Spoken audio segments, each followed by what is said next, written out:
करीब 5,000 विद्यार्थियों को लाभ हुआ है। 5 करोड़ विद्यार्थियों को लाभ हुआ है। आदिवासी क्षेत्रों में सरकार ने 400 से अधिक एकलव्य आदर्श आवासीय विद्यालय भी खोले हैं। इनमें जनजातीय बच्चों को अच्छी शिक्षा और बेहतर भविष्य मिल रहा है। माननीय सदस्यगण, कृषि का महत्व समझाते हुए संत तिरुवल्लुवर ने कहा था कि समाज के लोग चाहे जिस भी काम से जुड़े हो, हर व्यक्ति का जीवन एक मेहनती किसान के परिश्रम पर निर्भर होता है। इसलिए मेरी सरकार खुशहाल किसान को विकसित भारत की पहली प्राथमिकता के रूप में देखती है। इसी भावना के साथ सरकार ने पीएम किसान सम्मान निधि जैसे योजना को शुरू किए हैं। अब तो इस योजना से किसानों को 4 लाख करोड़ रुपया से अधिक राशि सीधे उनके खाता में भेजी गई है। मेरी सरकार की सही नीतियों और प्रयासों से आज देश के कृषि उत्पादन तेजी से बढ़ रहा है। वर्ष 2024-25 में खाद्यान्न और बागवानी की फसलों में रिकॉर्ड उत्पादन हुआ है। सरकार इन फसलों का भी उत्पादन बढ़ाने के लिए काम कर रही है, जिसमें अभी तो हमारा कृषि क्षेत्र पीछे था। सरकार की मंशा है कि इससे कृषि उत्पादकों का आयात भी कम हो। खाद्य तेल, तिलहन और दलहन से जुड़े नेशनल मिशन के कारण इन क्षेत्रों में देश आत्मनिर्भरता की ओर बढ़ रहा है। इसके बल पर 2024-25 में देश में ऑयल सीड फसलों का उत्पादन भी बढ़ा है। किसानों की अतिरिक्त आय के लिए सरकार द्वारा मिलर्स यानी श्री अन्न को वैश्विक स्तर पर बढ़ावा देने का कार्य भी निरंतर जारी है। माननीय सदस्यगण, आज किसानों को अनाज उत्पादन के साथ ही पशुपालन, मत्स्य पालन और मधुमक्खी पालन से भी आर्थिक प्रगति के रास्ते से जोड़ा जा रहा है। कोस्ट लाइन पर रहने वाले मछुआरों को एक्सक्लूसिव इकोनॉमिक जोन का लाभ देने के लिए नई नीति बनी है।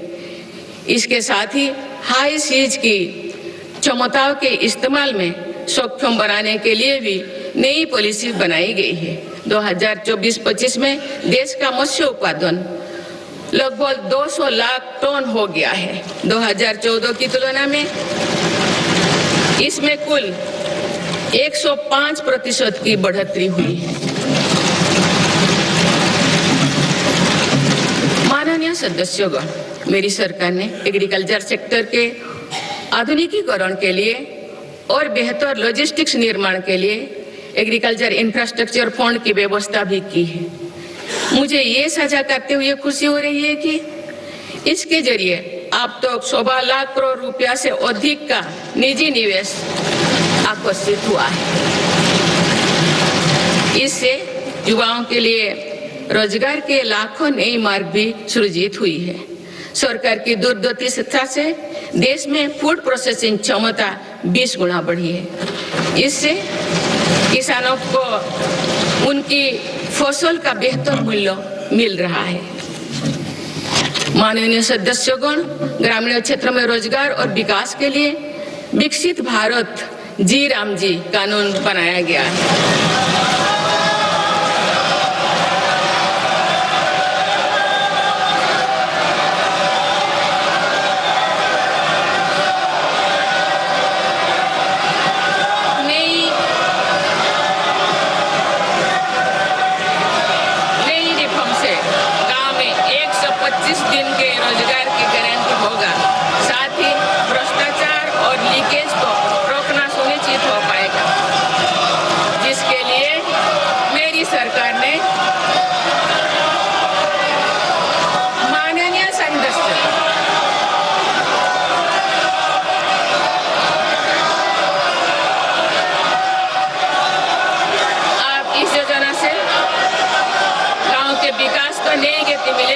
किसान पशुपालन और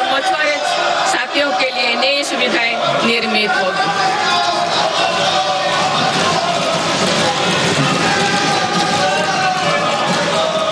माननीय सदस्यगण, मेरी सरकार कृषि और पशुपालन जैसे सेक्टर्स में सहकारिता आंदोलन को सशक्त बना रही है।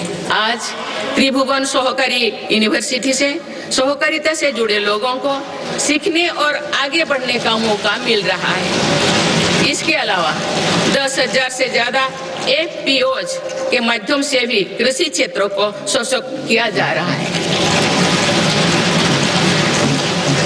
माननीय सदस्यगण, मेरी सरकार स्पष्ट रूप से मानती है कि देश का विकास सभी देशवासियों को आगे बढ़ने का समान अधिकार देकर ही संभव है।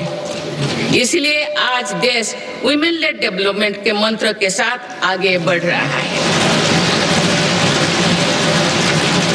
मेरी सरकार ने महिलाओं के लिए समर्पित विशेष योजनाएं बनाए हैं और साथ ही अन्य योजनाओं के केंद्र में भी महिलाओं को रखा है। प्रधानमंत्री आवास योजना से लेकर जल जीवन मिशन तक हर योजना में महिला लाभार्थियों को बड़ी वरीयता मिली है। देश के विकास में महिलाओं की भागीदारी बढ़ाने के लिए मेरी सरकार ने 10 करोड़ महिलाओं को स्वयं सहायता समूहों से जोड़ा है। आज देश में लखपति दीदियों की संख्या 2 करोड़ से ज्यादा हो चुका है। बीते एक वर्ष में ही 60 लाख से ज्यादा महिलाएं लखपति दीदी बनी हैं।